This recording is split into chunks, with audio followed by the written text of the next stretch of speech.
পানীয় জলের দাবিতে উত্তাল মরিয়ানি, বঞ্চনা ও প্রতারণার অভিযোগ জনপ্রতিনিধির বিরুদ্ধে। বিধায়ক ও পঞ্চায়েত প্রতিনিধির বিরুদ্ধে প্রতিবাদ। নো ওয়াটার নো ভোট স্লোগান গ্রামবাসীদের মুখে। এই ছবি মরিয়ানি কেন্দ্রের সেলিং গ্রামের।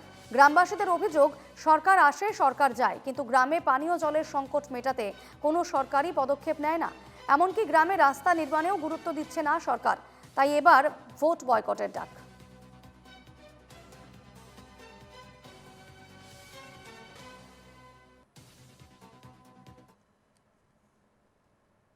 আচলতে বিভিন্ন সমস্যাৰে জৰ্জৰিত মৰিয়নি সমষ্টিৰ এখন গাঁও হৈছে 13 নং চেলেং গাঁও পঞ্চায়তৰ অন্তৰ্গত বহলডিং গাঁও। আৰু মই বৰ্তমান উপস্থিত আছো এই বহলডিং অঞ্চলত।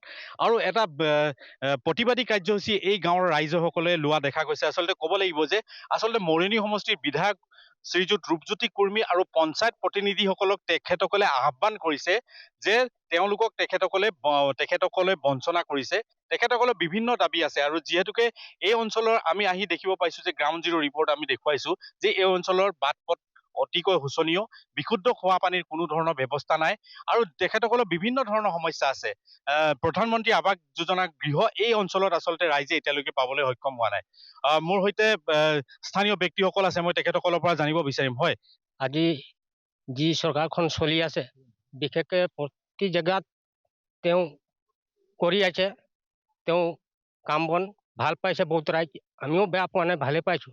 অৱশ্যে আমাৰ এই জেগা টুকুৰা এনেকৈ বেকৱাৰ্ড প্লেচ হৈছে যে আজি নৈ পুখুৰী চব শুকাই একদম ধূলি উৰিছে। এই ৰাস্তাৰ কিনাৰত যিবিলাক ঘৰ, ইয়াত ধূলি উৰি গোটেই ঢাক খাই গৈছে। মানুহ বেমাৰ আজাৰো হৈছে। পানী নাই কাৰণে আজি এই ৰাইজে বহুত দুখ প্ৰকাশ কৰিছে যে আমাৰ ৰাস্তা পদূলি একো সুবিধা নাই, আৰু এই পানীৰ যোগানটো আমাৰ একোৱেই নাই। এতিয়া এই পানী পাম্পটো আপোনাক দেখাইছোঁ, এই পানী পাম্পটো দেখাইছোঁ, এই পানী অকণমানো নোলায়। ইয়াত কেনেকৈ চলাম? ল'ৰা ছোৱালী গা ধুৱাবলৈ, স্কুল পঠিয়াবলৈ বা কিবা এটা কৰিবলৈ কেনেকৈ পঠিয়াম? মোৰ সৈতে আৰু এজন স্থানীয় ব্যক্তি আছে, মই তেখেতক অকণমান জানিব বিচাৰিম। যিহেতুকে আপোনালোকৰ বিভিন্ন ধৰণৰ সমস্যা, বিধায়ক ৰূপজ্যোতি কুৰ্মী ইয়াত আহে নে নাহে? তেখেত আহে, তেখেতে মানে মাহটোতে আহে, অহা যোৱা কৰে বুলি ক'লেও বেয়া নহয়। আমাৰ মতে মাহটোতো অহা যোৱা কৰে বুলি ক'লেও বেয়া নহয়। কিয় কি তেখেত নিজেই এই বাটেদিয়ে অহা যোৱা কৰে। আজি কালি পৰহিও আহি গৈছে, বৰ বিশেষ দিন হোৱাই নাই। আজি প্ৰায় 20-25 দিনমান হৈছে ইয়াতে অহা যোৱা কৰি গৈছে। আৰু কালি পৰহিও এইফালে আহিছে। কোনো আমাৰ ৰাইজক মানে কোনো এদিনো মানে উভতি চোৱা নাই। কাৰণ কি? আমি কিয় ইমান এলাগী হ'বলগীয়া হৈছে?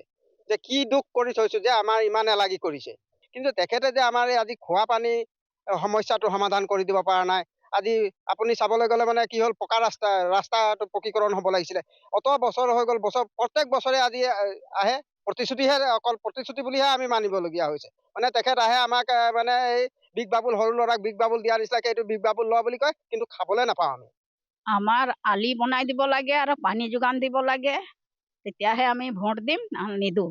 মানে আমাৰ পানীও নাই, ইমান কষ্ট পাইছোঁ পানীৰ কাৰণে। গা ধুবলৈ পানী নাই, কাপোৰ ধুবলৈ পানী নাই। আমাৰ কাপোৰ কানি একদম ধূলিয়ে, মাটি একদম বেয়া হৈ আছে। তেখেতসকলে বাৰম্বাৰ কিন্তু তেখেতক অনুৰোধ কৰিছে, কিন্তু আচলতে বিধায়ক মহোদয়ক এটা কথা কৈছোঁ এই NKTVৰ তৰফৰ পৰা, যে যিহেতুকে আপুনি এটা চাহ জনজাতিক আপুনি প্ৰতিনিধিত্ব কৰা এজন বিধায়ক, আৰু আপোনাৰে লোক এইসকল। আচলতে এই সকল লোকৰ সমস্যা সমাধান যদি আপুনি অকণমান গুৰুত্ব দিয়ে, আচলতে আপোনাকে ভোট দিছে বুলি কৈছে। আৰু যিহেতুকে আগন্তুক নিৰ্বাচন, বিধানসভা নিৰ্বাচনত তেখেতসকলে যদি এই ৰাস্তা বা পানীৰ সমস্যাৰ যদি সমাধান নহয়, তেখেতসকলে ভোট বৰ্জন কৰাৰো এক হুংকাৰ প্ৰদান কৰিছে।